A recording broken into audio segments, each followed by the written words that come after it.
we have an email from Gabe. Gabe says, "Hey, Podcast Beyond team. Hello. I'm halfway through The Last of Us, and I can't decide whether this or BioShock Infinite deserves Game of the Year. Both are absolute masterpieces in my book.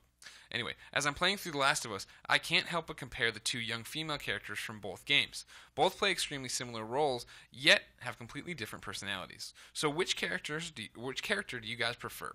The naive, whistling Ellie, or the intelligent, ammo-scavenging Elizabeth?" He kind of sells Ellie short in that. Yeah. I don't naive at all. I don't feel that way at all. In fact, I felt like Elizabeth was more naive by the end of it. Elizabeth's inherently naive because she's in a. Well, I don't want to. She's like, I live in a tower with a bird that protects me. Check out my finger. Yeah, it's like. And then she walks outside and she's like, wow, dancing. What's that? Yeah. Ellie's like, I've never seen an animal. Yeah. And then she stabs a dude in the neck. A lot. Yeah. Personally, yeah, it's an interesting question. At first blush, without thinking about it, I say I prefer Elizabeth.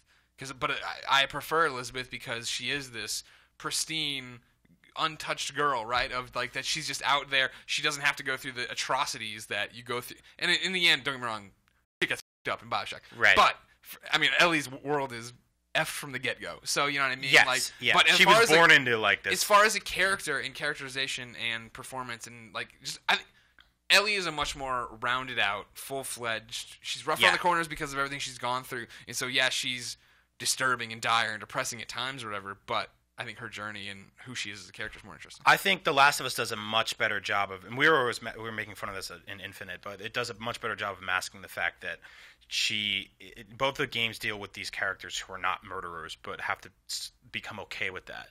And Elizabeth is always just like, geez, why'd you do that? Here's some guns. Here's some ammo. And Ellie is just sort of just like, look, yeah, we have to kill that guy. Or she doesn't even say it. She just runs up and stabs somebody for you. And you're like, oh, you're a young girl. Why did you? Okay. What did they do to you? Yeah, there's the first scene where she does something like that in The Last of Us is awesome. Yeah. And I mean, the constant here is Troy Baker has to babysit all these people. Troy Baker brings the babies together. He does, yeah. Good man. I will say this, though, quickly to leave The Last of Us or whatever, is that, we talk about, I'm going to say an Uncharted 3 spoiler now, so if you, for some godforsaken reason, haven't played that game yet, just fast forward like 20 seconds. Yeah. There's a young Drake moment in The Last of Us like every couple hours. Yeah. There's a lot of like really well kept secrets in this game, including the way the game starts. And I think that people are going to be really surprised with the emotional roller coaster that the game brings you on, which is much more than Uncharted. And I think that designed to be so because Uncharted is an action movie with characters we really care about. We really care about Drake and it's actually this is something somebody pointed out in the emails that I didn't print off. I think I might have done it for the spoiler cast, not for this, where they were asking me that I made a comment when Uncharted 3 came out that is again, I guess we're spoiling more Uncharted 3 stuff. Even when it looks like Sully's about to die or whatever, I knew he wasn't about to die because there are unspoken rules to Uncharted, and the rules being no main character, none of the core cast is going to die. Elena, Sully, and Drake are going to get out of every one of those games alive, and you know that. Whereas with The Last of Us, it was literally, is that guy dead? Is that person dead? Is anything can anything can happen. And the way they start and end certain chapters of the game, you're like, I don't know what just happened. I had cutscenes happen to me in The Last of Us where Joel died, and I was like, that's it. And I put the controller down, and I was like, it's just Ellie now. And then it was like he came back, and I picked it up, and I was like, oh, he's still alive. Okay. But you say that they were both emotional roller coasters, and it's an interesting word because I was sort of going into The Last of Us expecting it to be more of a roller coaster because the Uncharted games absolutely are. And 2 or 3 years ago, if you had said to me, what will Naughty Dog be doing in 5 years, I would have said these movie games, right? Like these highly scripted, giant set pieces where you're running from point A to point B to getting through these whole environments that are predetermined paths. Now, after The Last of Us, I think that in 5 years they'll be making the best open world games on the planet because I think that now they were able to open up, give complete freedom for where their characters can go. They give you a map, and you're like, well, I can go in any direction to kill anybody here. I can do anything I want. And I really feel like that's the way it's going to go. I feel like they're... Yeah, they are not like people going into this game thinking it's Uncharted 4, but with zombies are idiots. You could not be more wrong. Like this is not a drive down the road type of game. Like there's a lot.